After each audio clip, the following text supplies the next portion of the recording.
For some, judo is just a sport.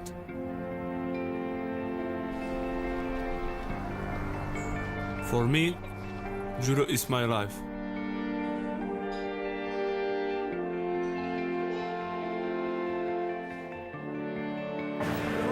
Winning the Olympic title was my biggest accomplishment.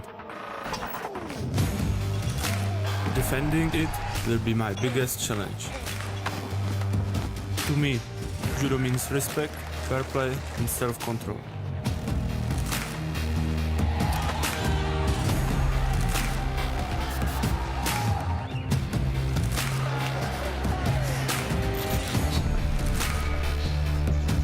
I am Lukas Krpalek.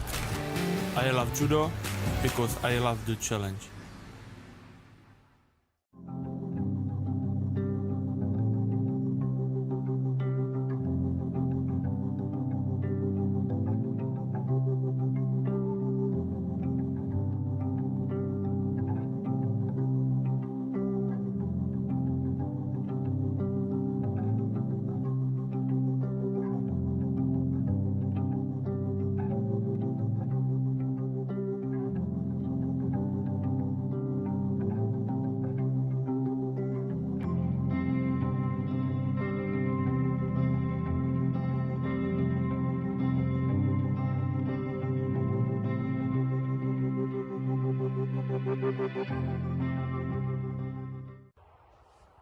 Dear judo family, please help to our friend Aris and donate money to help him recover. Judo is more than sport. Bonjour à tous, je vous prends quelques minutes pour vous parler de notre ami Aris Leonidis qui s'est blessé gravement l'année passée au championnat d'Europe. Actuellement, il traverse des moments très difficiles et je crois que c'est important qu'on soit soudés, nous, famille du judo, mais aussi qu'on montre que le judo est bien plus que le sport, en relayant ce message et en faisant un don sur le site eju.com. Tous les détails, on les trouvera sur le site. Je compte sur vous, donnez ce que vous pouvez, mais voilà, on aide notre prochain parce que ça peut nous arriver aussi. Allez, à bientôt. Ciao. Dear judo friends, I would like to inform you that our friend, colleague, judoka Aris Leonidis is coming through a very hard period in his life. He got seriously injured at the European Championship last year. And as we know, it can happen with anybody. So I just want to ask you to help him with donations for his recovery. It's really important for him. So let's show all the world that judo is more than sport. All details at EJU website. Right, welcome back to the finals of the mixed team competition here at the Junior European Championships in Luxembourg. And just before we get underway, Chloe has said throughout the 4 days that we've been here a little bit about Aris, and you just saw there the superstars of judo asking for your help, and this is our last opportunity to tell you about it. And Teddy Riner said very similar words to Dario Bila did. It can happen to anyone. Okay, what happened for them is they became champions, but what happened for Aris is he suffered a very serious injury, and anything that you can do to help, really, we would be most grateful for. And I know that Aris is in need of that support. So if you can do anything to help, we'd be extremely grateful. Okay, we've been handed the sheets for the lineup of the 2 bronze medal contests and the final. However, it is the last day of competition and the toner is beginning to run out. So the print isn't that great, but we're going to have a go. We've got the 2 bronze medal contests about to get underway. Down on mat number 3, it is going to be Poland and Russia. So if you want to look at that one, then click on mat number 3. On mat number 2, it is going to be the Netherlands and Georgia. And I'm going to jump in there and suggest to Chloe Cowan-Vickers that we watch the Dutch. They've had a good run at it. The Georgians, they may be able to provide some excitement, given the fact that Kubanli has given such a good showing. Yes. And yeah.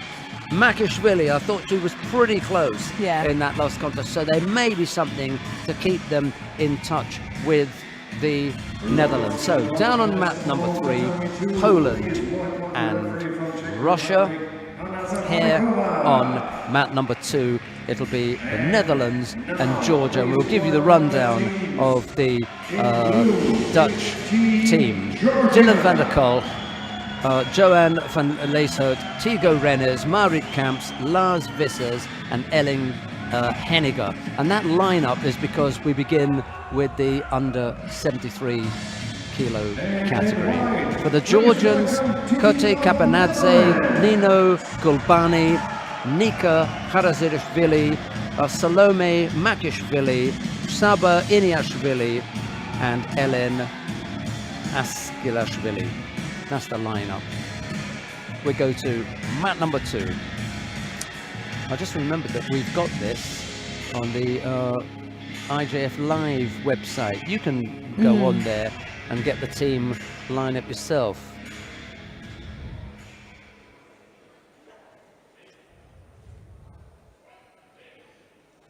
Harazishvili, I think, is going to be looking at himself, thinking that loss that he suffered pushed them down into the bronze medal contest. He's going to want to come back strong.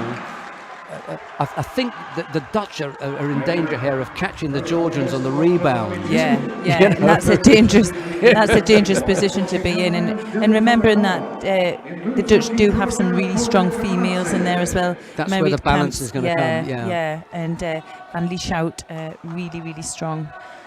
We start with Van der Kolk in the white judogi, Kapanadze in blue. Kapanadze for me has been really special. He lost out in that contest with the French boy, Yes, didn't he? Yeah. But as you can see already, normally in a stadium they describe the state of whether the place is sold out or not, and they talk about standing room only. Yeah. Well, I don't know how we're going to do this because everyone's standing, so standing room only. By the way, Russia have taken the lead down on mat number 3 already. They lead 1-0. My concern with that particular match down there, that it was going to be they were going to get steamrolled. I hope it doesn't happen in any of the matches, to be honest.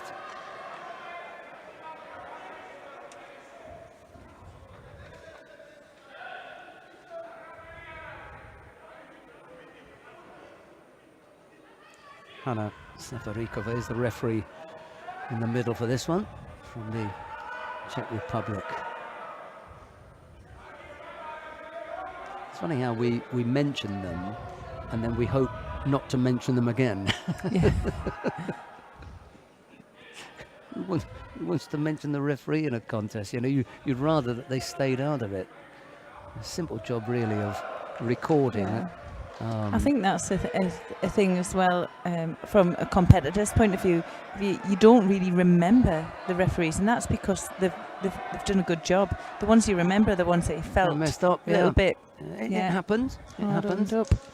I was asked to collect some photographs for a referee who didn't have any photographs of a particular contest. That's a good score. He just about squeezes that one out, doesn't he? Yeah.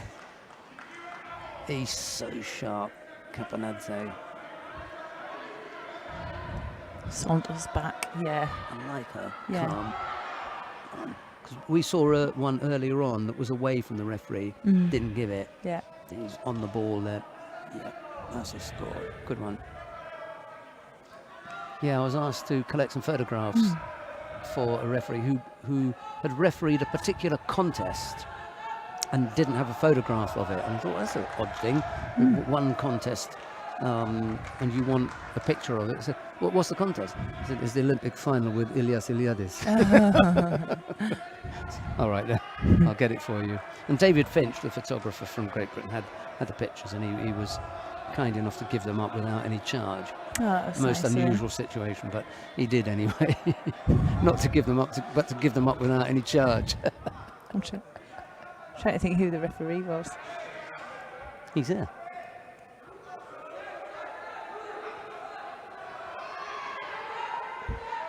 A minute and a half left to go.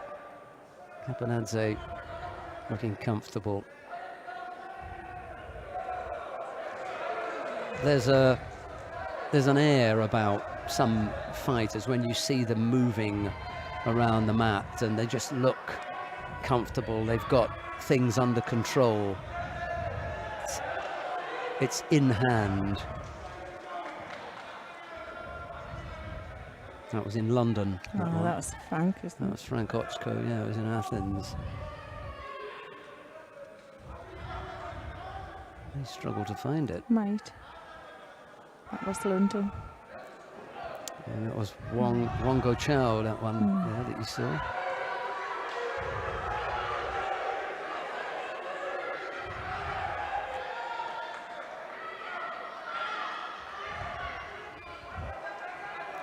Yeah, it was Tonino Oh, yes. earlier. He was the referee. And now his daughter was refereeing at the Yeah. Olympic Games in Tokyo. And there was some real, concern a couple of years ago because of her, rise up the ranks. And what they wanted to do was to avoid any possibility that it looked like favoritism. It was a tricky situation for him, because he's so in control so much of the referees, to stay away and just allow it to happen. But in the end, something wasn't even close. Yeah, she's very good. As far as selection was concerned, she was going. She was really, really good. And then when it got to the Olympics, I was so pleased for her. She did a really, really good job. Keep it in the family. A week after the Olympics, I saw her at some nondescript northern Italian inter-club championship. Yeah. Saw that. So bizarre. Yeah. She was doing something up there. Oh my goodness. Oh, she must love her job. Yeah. 1 week the Olympic Games. Next week Brescia. Well done. Seconds now to go here in Cabanazzi's just really controlled the rest of this contest, hasn't he? Van der Kolk, for to his credit, has really been banging away at trying to find an opening, but Capanadze has sealed this one. He picks up a second penalty with a few seconds to go, and then he comes in and, again, Van der Kolk absolutely going for it, throwing everything at it, but unfortunately for him, yeah. He just opened up. I don't even count those second scores, to be honest. Yeah. But they go on the list. Capanadze takes it, and the Georgians lead 1-0. Who do we have next up then? Right. Joanne van Lieshout up against Nino Gulbani. I mean, I'll be surprised if Gulbani can stand up at this stage, given her output to this point, because she really has made absolutely every effort, and she gets caught as well. Yeah. Well, Oh, look at this though. Can she keep her there? Needs to keep that head down, stay in her position, stay in your position. She's only got the head, not the shoulder. That was the problem. Did you think there was a counter-attack there? That was the question. Yeah. I did as well. I did. Yeah, I mean, I'm not sure about the score, but it looked, and now they're going to have a look at that. How long was the hold? I didn't quite see the hold. Oh, what a shame.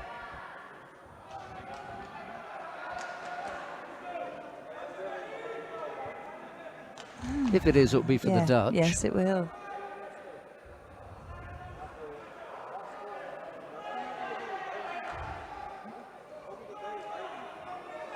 If there is a score, it will be for the Dutch. And they have given it. There you go. Van Lieshout leads by Wazari. Oh, it was nearly finished off by Gulbani as well. Oh, And she's gone on the other side as well. That was nicely done. Well, we knew that Van Lieshout was class. Yes. She had that about her, and Gulbani had already given everything, to be honest, on 2 occasions. She had really put herself out for the team. So no real surprise there for me.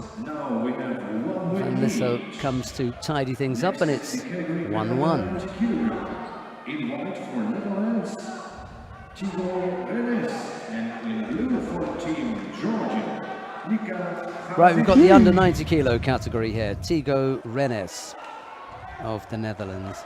He's up against Nika Harazishvili of Georgia. It's Rennes in the white judogi, Harazishvili in blue. And again, I just feel that this is a bridge too far for Rennes, to be honest.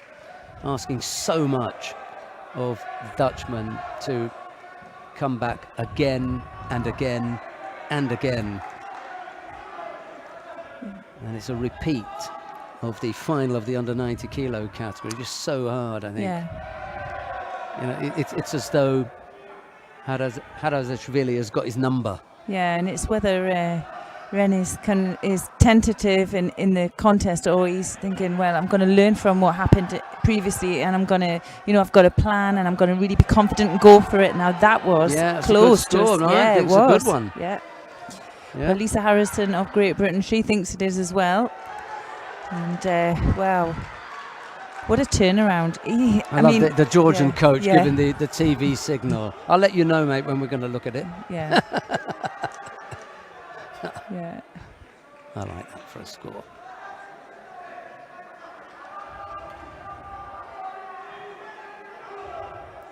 Well, he initiated the movement, and stays on the board. I don't think a lot of people will have seen this, but when the referee gives the score, she's looking at the contest, because there's still action going on. Yeah. She does it with her back to the table, to whom she's giving the score. Yeah. She just tells them that's Wazzari. She continues looking at the action, which suggests to me that she knows what she's doing. That's Wazzari. You record it. I'm going to continue looking at this. She doesn't move position and look around and look at them and think, is that Wazzari or not? Which some do. Yeah. They don't give it until they've. She didn't need to confirm it. This is what I think it is. Yeah, and she can't take her eye off the players action. because they went still going on. Yeah, exactly. Small things that give you the impression that someone's in control of what's happening on the mat. Good one.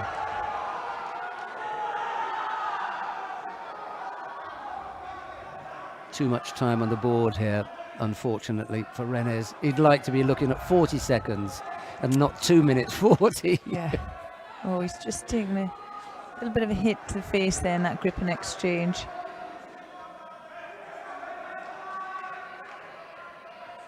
Got to gather himself here. I can see one of those posters with the crown on, the red posters that they have that say, stay calm and carry on. And for the Georgian, that's perfectly apt, isn't it? Stay calm, carry on. Don't lose it here. There's plenty of time left on the clock. Or keep calm. Yes. And carry on. I don't know what it is. Is it stay calm or keep calm? It's keep calm. Keep calm. Keep calm. Okay. Oh, it's in a bit of danger here, whether he can get out of this one. And do you know that that's a poster that comes from the Second World War? That's what it was. Yeah. And it wasn't around in the Second World War. No, it wasn't. So well, I mean, I wasn't myself. Keep calm and carry on. So where did it originate then? Well, they'd printed these posters and put them up, and then they decided that they weren't really useful. And one of the posters that they were going to put up was this, keep calm and carry on. And they decided it's not good, we're going to bin them. So they binned them all. And then it wasn't until, I think, 2000 or something, that one of them turned up in an antique shop somewhere. And, look at this that was in the war, we'll have these. And then they started reprinting them. But oddly enough, they never were around in the war. And I hasten to add, nor was I. Minute 40 odd left to go. Rennes leads by Wazzari. Oh, and he finishes it, does he? Not quite. And he can't get the push. No. Wow, that was so close. He looks up as well. Yeah. It's a bit. And no temptation to give the score. Let No. me see what happens there. He's not over. I'm not giving it. Nope, good one. I mean, that was close. Yeah. That was really close. But the knee is down. There's no contact with the scoring part, the scoring part of the body, so no score. Yeah. There's still, look at the amount of time left. Yeah. That, for me, is the problem for Rennes. He scored very early on, and now... He's doing well, though, isn't he? He's getting chased there. There's no comparison from this contest to the final. final. Yeah, None he got at blasted, all. didn't he? Yeah. Which was a surprise for us, wasn't it? Because he had been really strong coming through his side, and then going in. It was... He didn't seem to have any fight against the Georgian, but he's turned it around here. Harazishvili's only the question mark against him is, has he got anything left? He's got to come up with something big enough to put away Rennes, and he hasn't as yet. Oh, no, he turns onto his front. Get out of there. 40-odd seconds left to go. Generous. Maybe. We'll have to see. A bit generous for me. One gets taken off. Whoops. Yeah, he just managed, didn't he, to get his arm out. Yeah. Oh. But we can see that. Yeah, of course. You can't. You know, 30 seconds to go, All or nothing. Absolutely essential that they take everything that they can from this. We've already seen Gulbani go, so their banker in the women has gone. Only one of the women to win a contest. So he's got to take it now. Referee calls Mate. Brings him back to the middle. Rennes picks up a single Shido. Won't matter now. He's got another one in the bank. He can burn and he scores!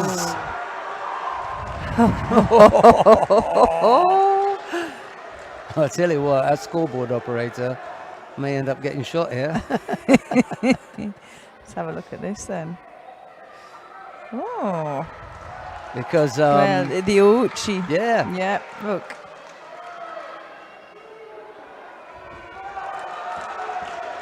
See, the Georgian goes away thinking that he scored here. Yeah. Sorry, it's too late. Yeah, I think you know, sometimes when you look at that, he maybe didn't feel the attack coming, because he did initiate very, very close to the attack from the Dutch athlete. But if we can see here, if you look at Ojigari, I think it's a score. Yeah. It was a score, but he was definitely on his way down. If you look at Yoko Sutemiwaza, then it looks like a score. We looked at Ojigari last time. Look at Yoko Sutemiwaza. When does he take it over? He doesn't take it over until he's on his back. Yeah. How did you get on your back, Ojigari? Yeah. It was unfortunate, I think, for the Georgian, but Absolutely. it was there. Really unfortunate. It is such a thin line. Yeah. But he's already gone. For me, that it's too late then. It's difficult. Let's look. Has he got a grip? The Dutch athlete. He has a grip on the sleeve, and then he's down on his back, and then he lets go. So he did have the control. Yeah. There'll be some fighting going on somewhere. People at home throwing things at the TV. But it's 2-1. Yeah, sorry. I'm just seeing if I can read the name from Salome Makashvili. Yeah, we've got it on there. Actually, it's a little bit better. Yeah. 2-1 here, and 3-1 down on mat number 3. Yeah, Marit Kamps has had a really good competition today. She's not really put a foot wrong. I can't see Makashvili troubling Kamps. It's an odd one, this. Yeah, I think Kamps with a 2-1 lead just feels good. She's going into this seeing her teammate just having had a win. She knows that she's not up against, the strongest of opposition. For me, it's all different here. Yeah. The whole setting has been easier for her. Yeah, she takes her down there straight into the hold as well. Yeah, she's been really strong throughout today. She's got a lot of experience. Yeah. What have Georgia got to do then to stay in this match? It's going to be so difficult for them. Who do they have? Lars Vissers is coming up next against Saba Inenishvili. The difficulty now for Inenishvili is, as I was saying, with the team event, you feel the pressure of the collective score, not just your contest. Your contest is one thing, but the collective score puts an added pressure on you, and I think that Inenishvili is going to feel that, because he's going to fight differently. The desperation for the Georgian team now rests completely with Saba Inenishvili. If he doesn't win this, it's done and dusted. So it is an absolute must-win for him, and it's not just down to him, and he has to go there right away. Bang. I think it's going to be finished quickly. He's a silver medalist from the plus 100 kilogram category, and his opponent here, Vissers, 7th place in the under 100s. He could be outsized here. And if we remember the final against Sipos Richard from Hungary, he dominated the majority of that contest, didn't he? The Russians have won down on mat number 3, by the way. Their big man has done the business and nailed it for them, almost coming up with another score there.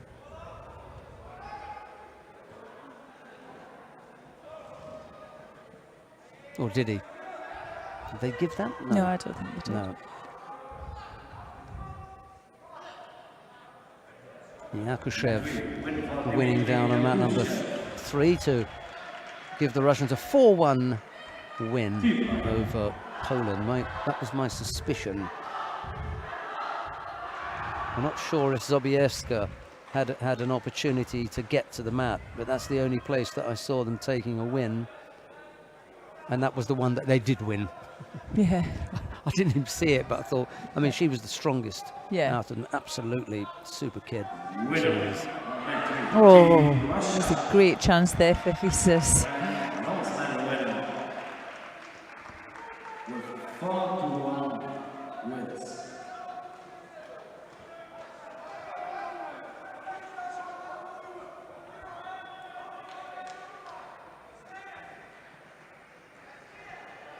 Look, there's almost 3 minutes left.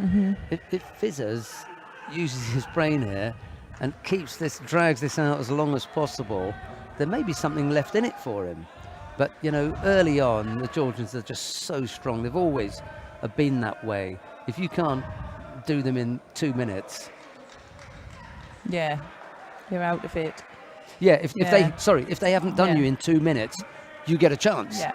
You take them past the 2 minute mark, and for a while they had some coaching that changed that around. They could go 4 minutes, they could go into golden score, but they've fallen back into this trap of being, you know, highly explosive at the front end of the contests, and then, you know, tapering away at the end. It really has a lot to do with a bit of a give and take, isn't it? Yeah. But it also, I suppose, the style of the judo. We saw it earlier on, and 3 exchanges of massive attempts to throw, just spent, you know.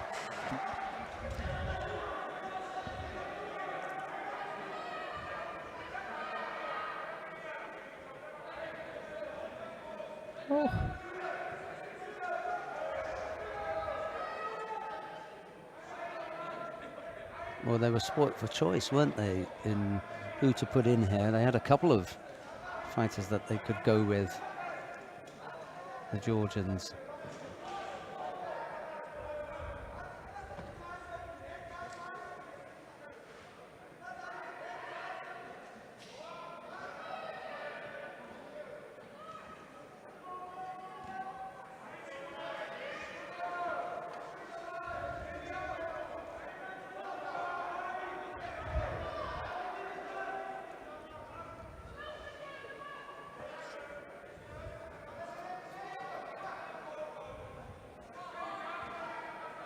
Buzari the lead for Inenishvili.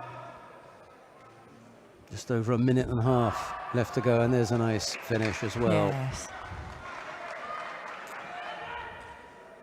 Good awareness from the Georgian. He came under attack and turned it nicely with a good finish. There's a minute and a half left on the clock as well. So he's glad to get that one out the way. 3-2. It is. And Team Georgia. Now, the immediate result. And coming up next, Ellen Henniger of the Netherlands goes up Eter Askilashvili. It's Henniger in the white judogi, Askilashvili in blue.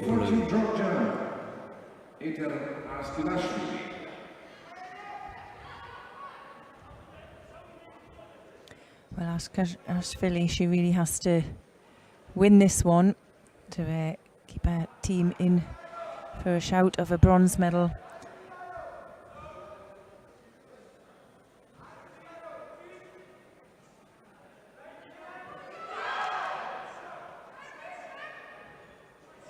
I'm just thinking geographically, you know, where you would go to. Let's say you were in Belgium.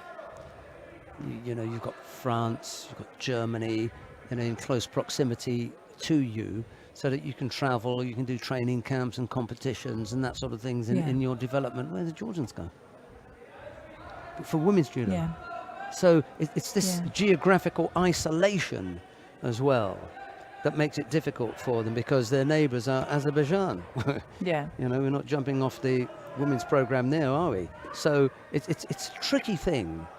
Yeah, and the men have such an established wherever pedigree. they go in that region. Yeah, but of course, because they can, but women just can't train and travel in the same way. Yeah. But also, I think with Georgian men, because they've got such an established roots from wrestling, it's inbred in the men, whereas the women it isn't. But they're still kind of trying to do that style of judo, and whether that's functionally, you know, biomechanically, physically,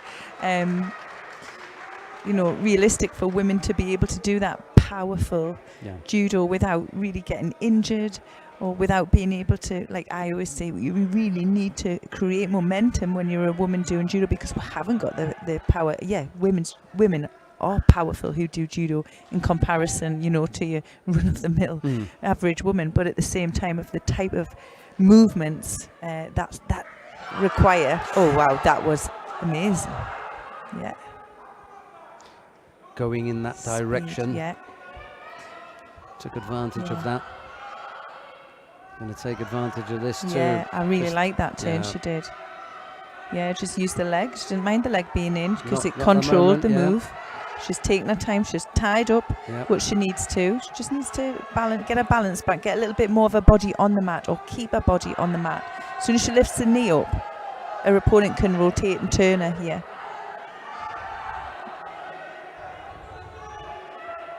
Like she's done there. That's impressive from the Georgian. Yeah, the Georgian could really take over if she wanted to here.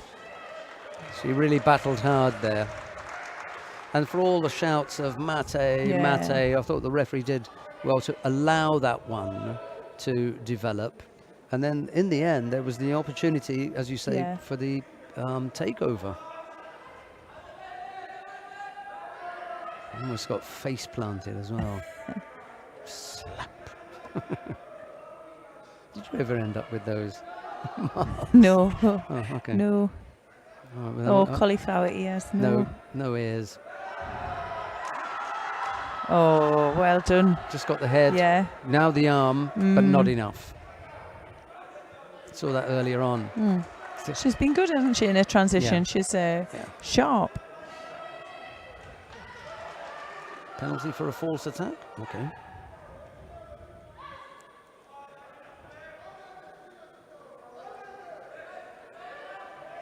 Well, we haven't come to the final yet, but I already feel as though we've had more than enough entertainment, excitement, tension in the lead up to the final.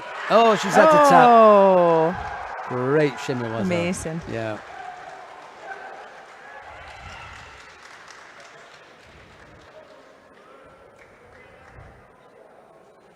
Held out for as long as she could. Yeah, she'll not forget that win in a hurry. She did it for her team in the end, and it was that one that counted. She didn't have the most successful individual competition this weekend, but she's fought extremely well in the team competition. And come away with a bronze medal at the European, Yeah. the Junior Europeans, albeit in the team event. But, you know, Yeah. I think that in the future, nobody is going to say, oh, it was only in the teams. No. No. I fought there. I got one. There it is. 3-2 it was. And then with that last contest there, 4-2, the Netherlands over Georgia. Georgia just getting themselves tidied up for the formal end to the team match, which is the bow, not just to themselves, but to the Jozeki as well. It's Team Netherlands with 4 wins to 2.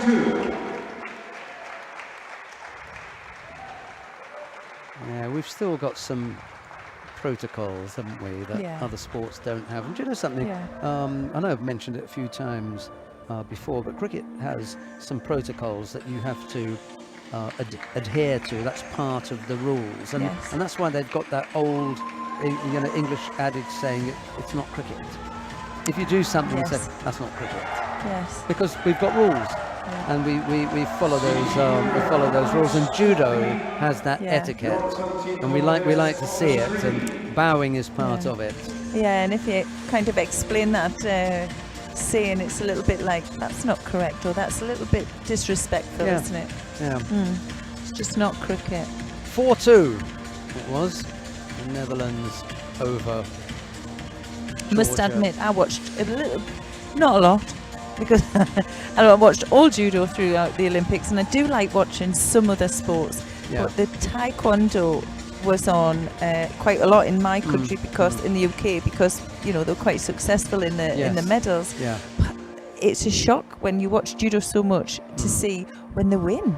There's no respect. So the they behaviour. just run off and grab the coaches, and they're running on the tatami, and only awful because it's allowed. Rugby, I also find, has incredible etiquette. When the referee calls and he's called for a decision, the players don't surround him and start berating him. The only person that can go up to him is the captain. So if that stops that then, if you get called for a foul, you have to go and stand over there. And then they call the captain, he comes over, he says, nice swinging arm, bring your boy over, red card. He can't say anything, he has to go off. Brilliant. I mean, there's really big guys, and there's a little referee, and then off you go. There's an etiquette. And if you establish what those rules are, and they all understand it, then they go by them. Yeah. And I mean, we've got that in judo. How many times do you see something on YouTube that's like out of order? I mean, I've seen once in the last 5, 6, 7 years where somebody posted something and it was a bit dodgy. The rest of it, you take it. You know what I'm talking about. I know, I mean, that was outrageous. Right, we are preparing the competition arena for the finals, just moving the advertising hoardings so that we can focus on one mat and the finals of the European Championships for juniors mixed team event. I'm going to stop saying mixed team event, I'm just going to say team event. Hungary, The referee in the middle to take control of this is Friedrich Katalin of Hungary. And let's go through the teams. They've introduced the French team first, so why not go with them? We'll start with the under 73 kilo category. Jean-Baptiste Benjamin Gaba, Melody Turpin, Maxime Gal in Gayap Hamburg, Leah Fontaine, Hazmat Sapabayev, and Faiza Mokhtar. That's the French team. For Turkey, it's Umal Demirel, Habiba Afionlu, Ahmet Kuhada, Hilal Ozturk, Omer Aydin, and Haset Bozkurt. There you go. Afionlu has been around for a while. I saw her as a cadet. I remember Mehmet Yilmaz coming to tell me about the pronunciation of the names.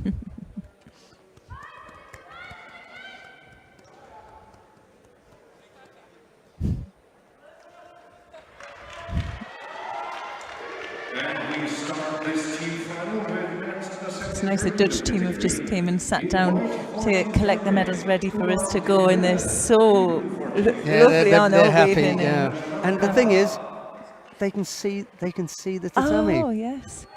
Yeah. I like to see you get things done. Okay. This is under 73 kilogram category then, and it's Umlat Demirel of Turkey, and he's facing Jean-Benjamin Gaba. He had a torrid time of it in the individuals. Yes. A huge disappointment. And I remember, who was it? Maxime Gobert saying how shocked he was. He thought he was going to take it. Maxime Gobert ended up winning, but he was really, really shocked that his friend just went out in round one. Yeah. Well, here he is in the team event. There's a chance for him to get a medal and not one for Maxime Gobert. Yeah. Gobert maybe a little bit light. Yeah. He was a 66, wasn't he? Can't put the boys in with the men. Very, very few who can step up weight categories. That Begnin will tell you different.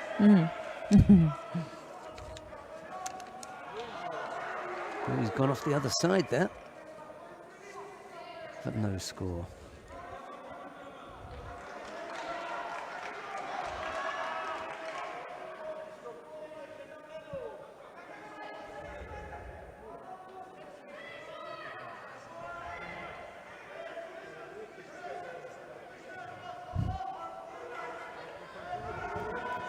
Demirel there just chasing him, really.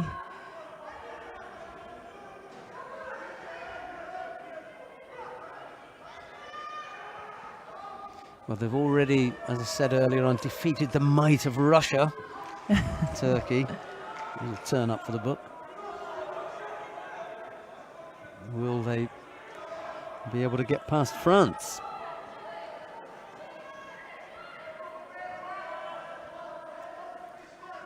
Paris is the venue for the next Olympic Games, and there'll be a few in the young team who fancy their chances. They've still got a few years to develop. You never know your luck. No, and I mean, yeah, it's only it may have felt different if it had had the 4 years away from it, but with 3 years, it's cutting it fine. But yeah, what I was saying earlier on at the beginning of the individuals, there could be a score there.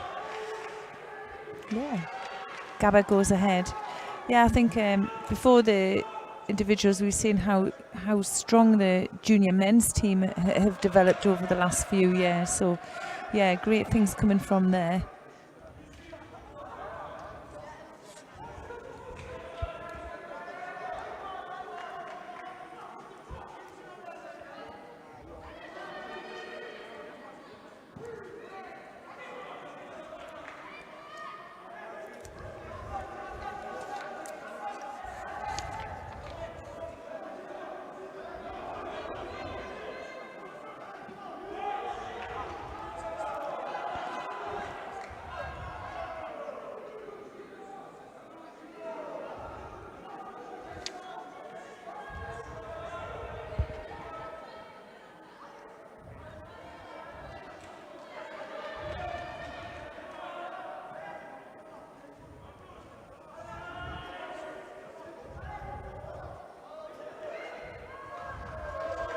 Oh, yes.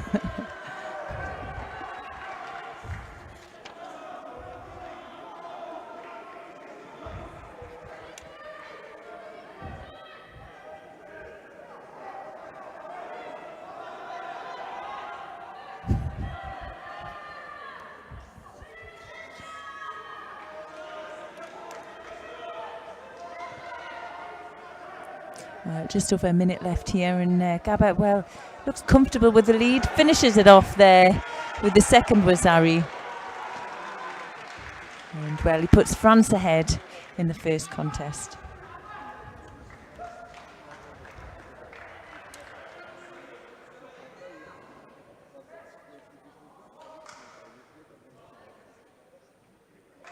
It's the win for Jean-Benjamin Gaba and Team France. 1-0. France just about manages that, doesn't he? Along the side. In white for Team Turkey is Habib. In blue for Team France, Melody Topin.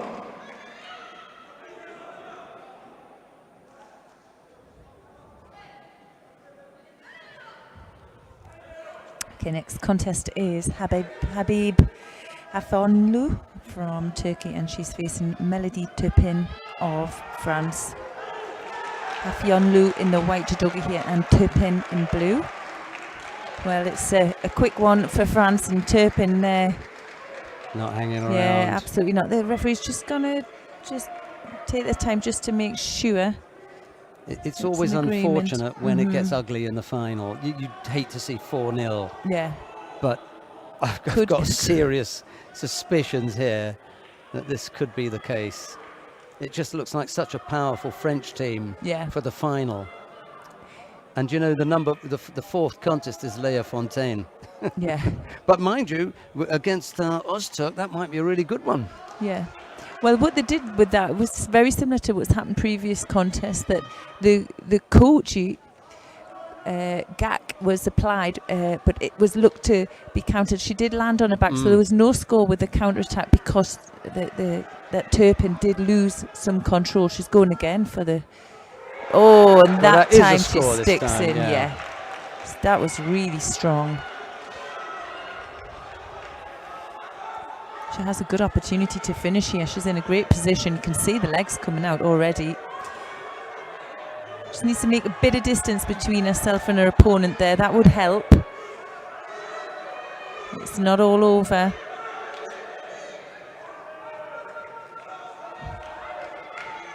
She still has some control there. You can see she's tying off the shoulder. She's going to go. She's got the Sangaku legs on. Manoeuvring her extremely well, staying in control. She's just lost the control of the arm a little bit, but I think if she can manoeuvre herself onto her front, it's going to be a hold. She could do with taking hold of one of them legs as well. Oh, wow. Some superb nuaza from Turpin there. Manages to get the Jujigatami and the submission in the end.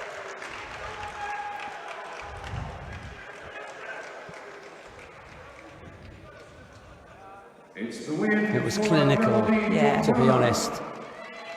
You know, if it wasn't going to be one thing, it was going to be another. She had a few weapons to employ in that, or to deploy in that contest. Yeah, she just stayed really focused but in control all the time. So that's why she could manage to move from different techniques on the ground there. The junior French athletes have been really good in Nuasa, I think, throughout the whole competition.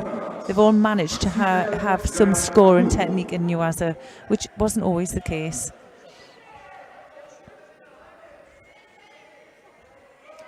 Ahmet Kuhada of Turkey, and he's facing, just get the full name, Maxim. Yeah, good luck with that one. Yeah. Nagaya Hambu. Nagayap. Ngayap. How does he say it? Ngayap Hambu. Ngayap. I like him. Yeah, he's got some nice movement. Yeah, he had a superb contest in the semi-final.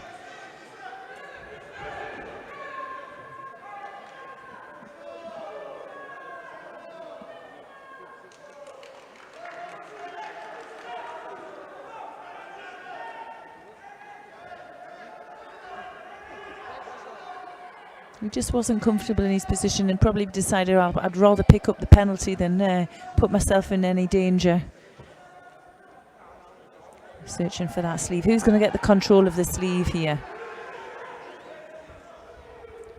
Just looking at some of the Russian team who are lined up here, and they've got different badges on, and you can see who comes from which of the regions. And I've just seen one from Chechnya. He's got on one side. Oh yes, he's got the Grozny badge. Yeah. He's got the old Chechen badge on there. I'm going to try and find out who he is, which one of the names. You can't really tell.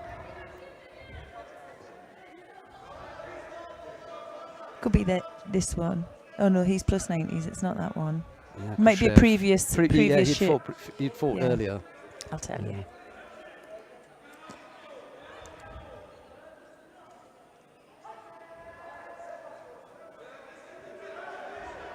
Single Shido picked up by Ngap Hambu. Plenty of time left on the clock.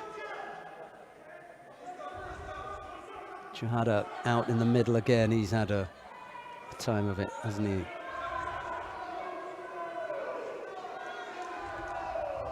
Could be Kabisov. Yeah, Azamat. Yeah, that'd be right. Could be. Yeah.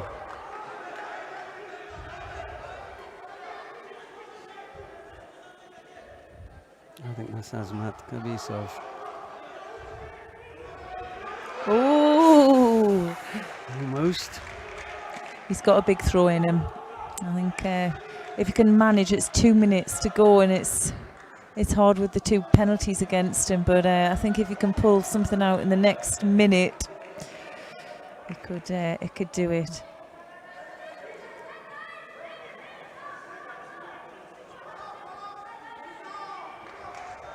Another good attack from him.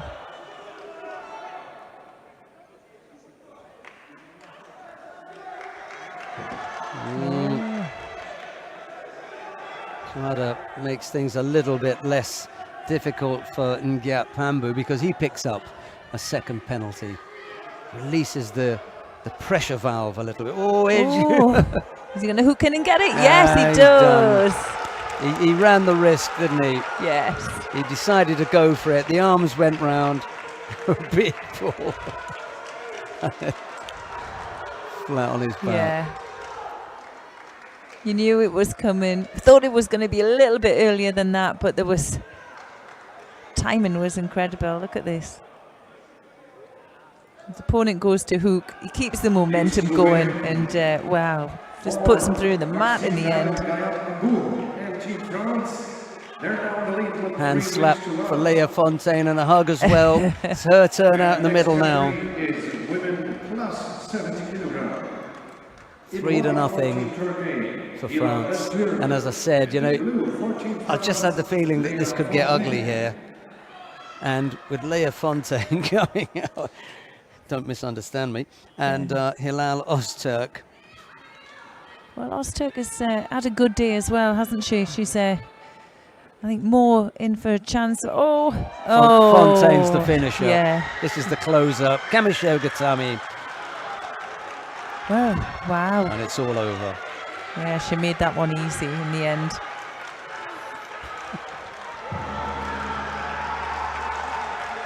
Well, France do it again. 4-0. Yeah.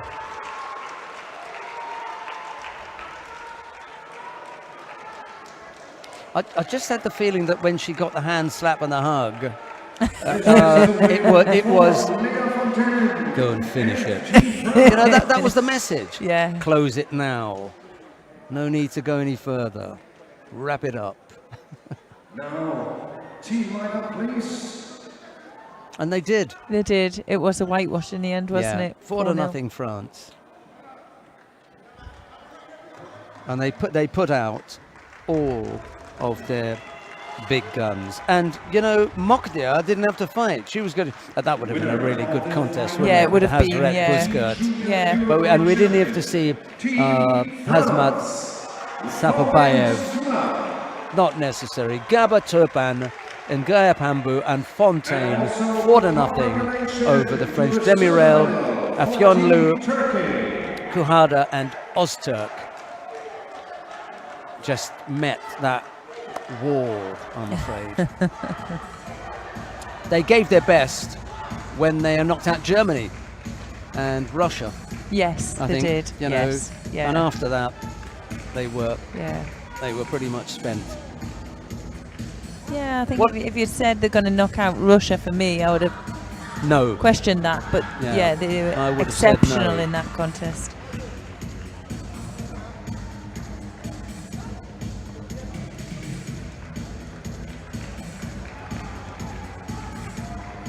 Yeah, for me, to put out Hungary, Germany and Russia, that was a terrific job from the Turks, but they came up against the ultimate team in team competitions, and that was the French. Yes. The French, for their part, well, they had a bye in the first round. They defeated Poland and then Georgia. You can say, you know, who had a time of it or who didn't, but in the end, when the best met the best and the strongest met the strongest, the French came out and it wasn't close. Dear Judo friends, coming up in a few minutes, the award ceremony. It didn't disappoint, did it? We said this morning how exciting team competitions are, and it didn't matter what level you were at. There's always some drama, there's always some changes in it, and it's been fantastic to do. Every time. It really has. I used to have my fingers crossed and be thinking, it can't, not again. You know, it can't be another top draw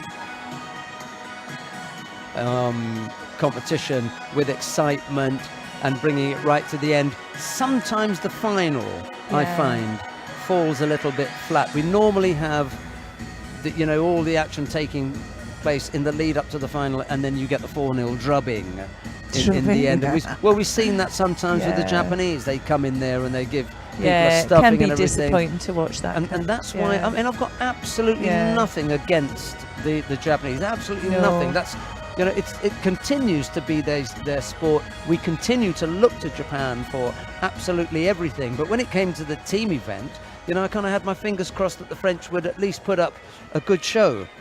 Good show. They stuffed them, mate. You know? And in that respect, it was an absolutely wonderful thing to see. And I think it was good for judo that the French came out on top. This time round, we didn't have that kind of close, you know, matchup. It was slightly unfortunate with the French steamrolling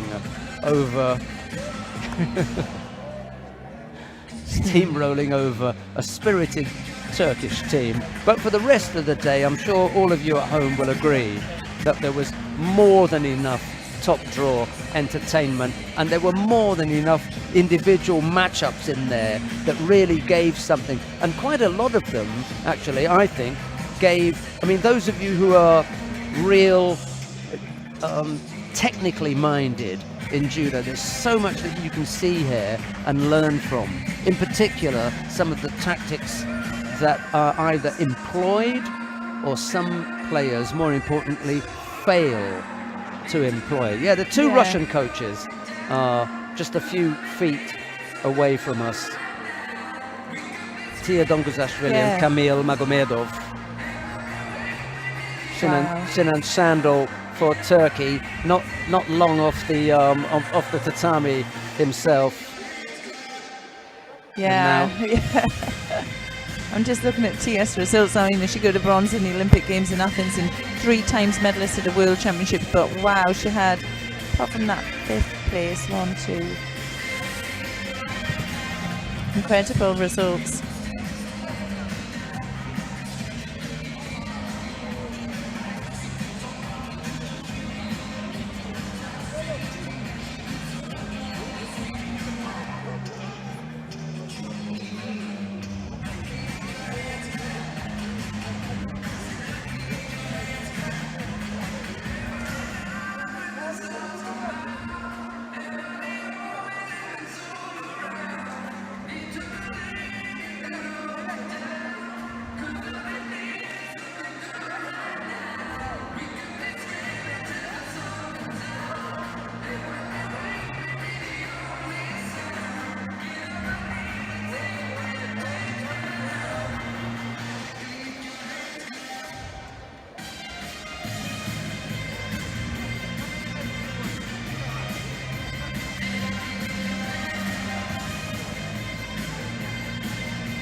You know what's really nice about having access?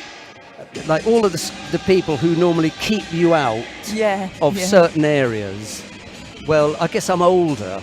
And they know me, so they don't keep me out. It means you can go to any one of the teams, you can talk to the players, you can really get into places that you should not be, because they are now preparing the athletes for the awarding ceremony. And they don't want anybody in there just chatting and talking and getting in the way, right? But an old guy like me, they never kick out. So I managed to speak to the Russians, the French, all of the Turkish team, got them together and say, hey, look, you guys can't be disappointed. You beat Germany, you beat Russia, you're about to step onto the podium to pick up, your silver medal. Come on, you can't feel that bad. And they were clapping, so they were reasonably happy. So, we come now to the awarding ceremony for the mixed team event. I'm not sure who it is that's going to go out there to do the medal presentations. I'm looking down in the area where the VIP normally stands. It could be the Vice President of the European Judo Union, Michal Vachun, but there are going to be a big number of athletes on the extended podium, because of course normally we just have one person per spot, but we've got teams here, and the first team that will come out will be the Russian team. They'll go over and take their number 3 spot. It was the Turkish team that pushed them down there, wasn't it? Knocked them out. And then the Dutch team, I think they performed really well, and I'm always disappointed with the Dutch, who don't always send out a team. Sometimes they decide, I'm not going to have a team in it and everything, but here they are, and the youngsters came, and I think they did a good job. And then, of course, we'll have the French team will stand in the middle, and the number 2 team, the silver medal winners, will be the Turkish team. They'll all get lined up, they're all ready to go. They don't need the accreditations. We all know who they are. And the difficulty for us now is to read off the names as they get their medals presented. So guess what? I'm not going to do it. That would be a long job. They're just too many. Yeah. Just too many names to read out. That's very kind. Oh, look at that. We've got the final rundown. But as for us, the really important thing is who's who. Now, the nice thing is, when they did the World Championships, I was able to say who was getting a medal for everybody. Because by that time, you know them. It's so nice. It's such a personal thing. Right, so here we go then. We've got a nice wide shot there, so we can see exactly what's going on. The medals are being presented by the Vice President of the Luxembourg Judo Federation, Tom Schmidt, and the Vice President of the European Judo Union, Mr. Michal Vachun. Also the Sport Director from the European Judo Union, Katarina Rodriguez. Jane Bridge, another Vice President of the European Judo Union, is presenting some of the medals. So the gold medal goes to France. And I'll give you a rundown, if I can, of the French athletes. Some of the names in there. Where have we got them? Jean-Benjamin Gaba, I managed to have a chat with him. I told him, don't worry about not doing anything individuals. You come away with a gold medal for your team, and you really absolutely put them in there. Melody Turpin, Maxime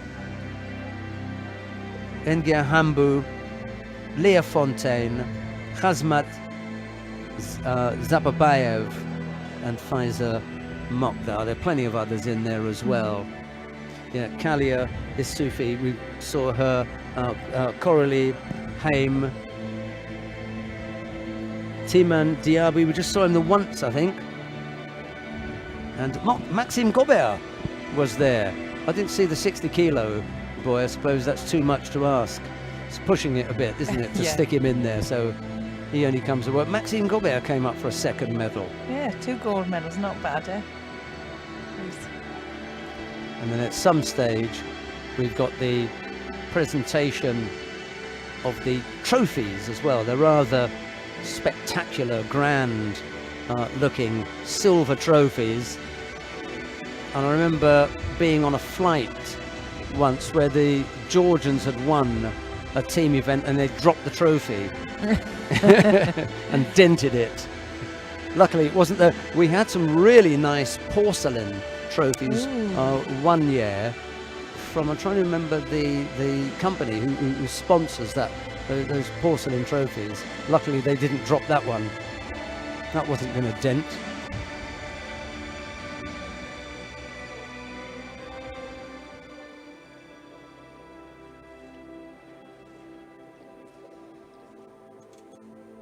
That'll go in the president's office, won't it?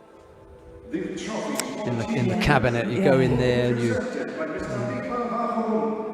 see all of those trophies up there. It's Michael Vahun, the Vice President of the European Judo Union, to present the trophies. Who was it that we were telling? I think it could have been Natalia Chistiakova. You're not going to forget this. Yeah. You know, gold medal winner at Junior Europeans. You're not going to forget that.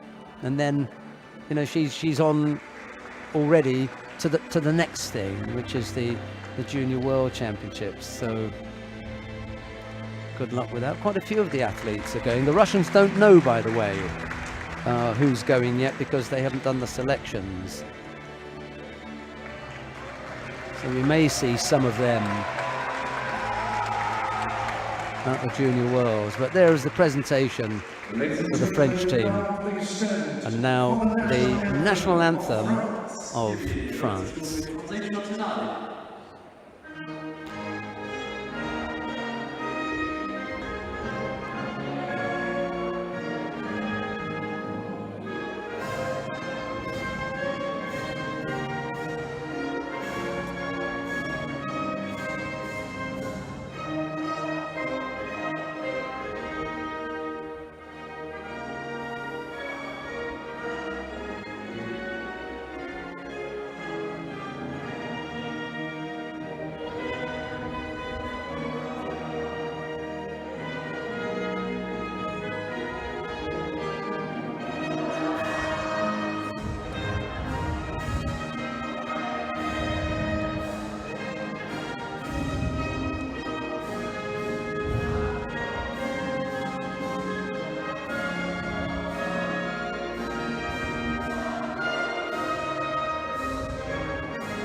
Congratulations to the medalists. We now invite our VIPs to come together. The gold medal winning team, France, at the Junior European Championships 2021. Just begin to get the feeling that things may be changing after such a difficult global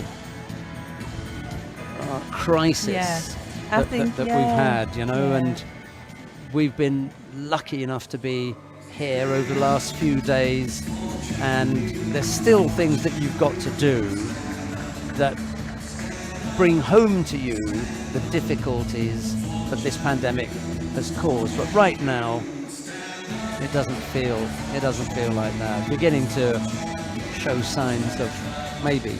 Yeah, I think that was a worry, that it was our junior at this age group that, you know, it's going to be really difficult for them, you know, to keep developing. But I think now when we see competitions like this and how they're coming on and they really are developing, looking at I mean, that competition this weekend and today's competition has been fantastic. So. Yeah, I think that word, or that resilience, yes, you know, comes into it. And the younger ones, they're adaptable. I know my little granddaughter sneezes into her arm just because that's what she's been taught to do, so they learn really, really quickly. But for me, that is so indicative of the time that we live in, because if it hadn't been for that, she'd have been sneezing into her hand. Yeah. You know, so little things tell you that it is not as it was before, but we hope very much that things will get back to normal, and certainly by 2022 we should be, you know, running the circuit, and that this will be something, you know, in the past. That's my sincere wish. But back to today, as we said right at the beginning of the day, we fancied that there would be excitement aplenty. There was. I don't even say luckily, because that's what happens in a team event. And it came from all sorts of areas.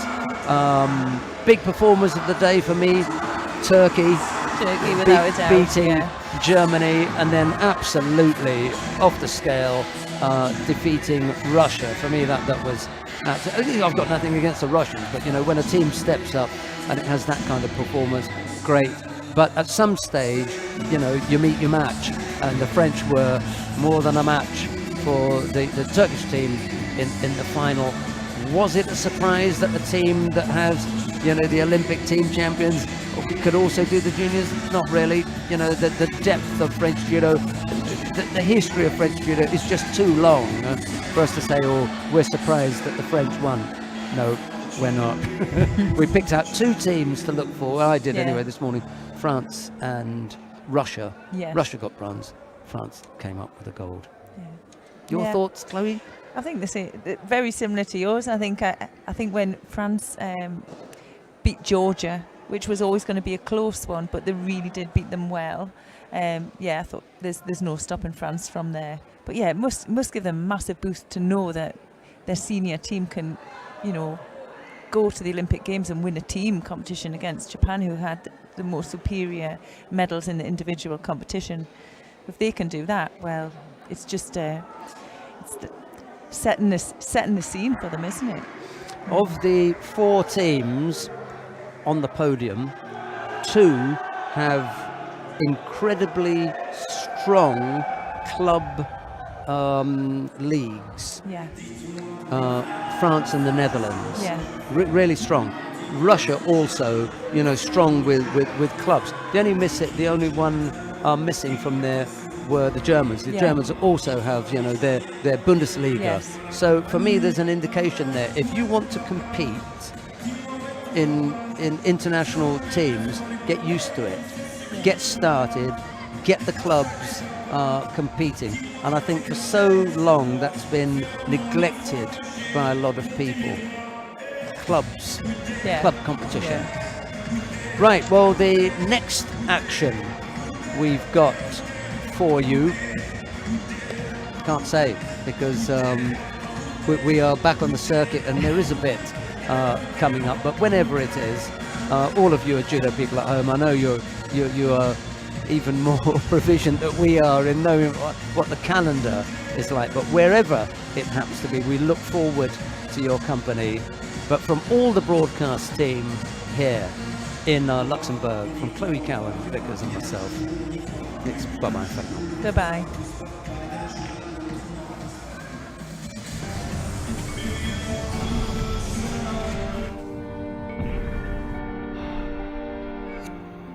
For some, judo is just a sport.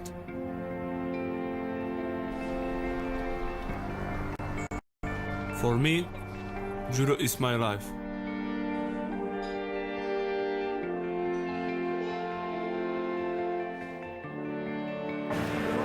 Winning the Olympic title was my biggest accomplishment. Defending it will be my biggest challenge. To me, judo means respect, fair play and self-control.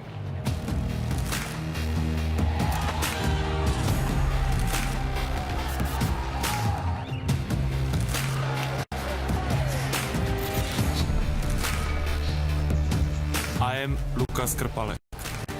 I love judo because I love the challenge.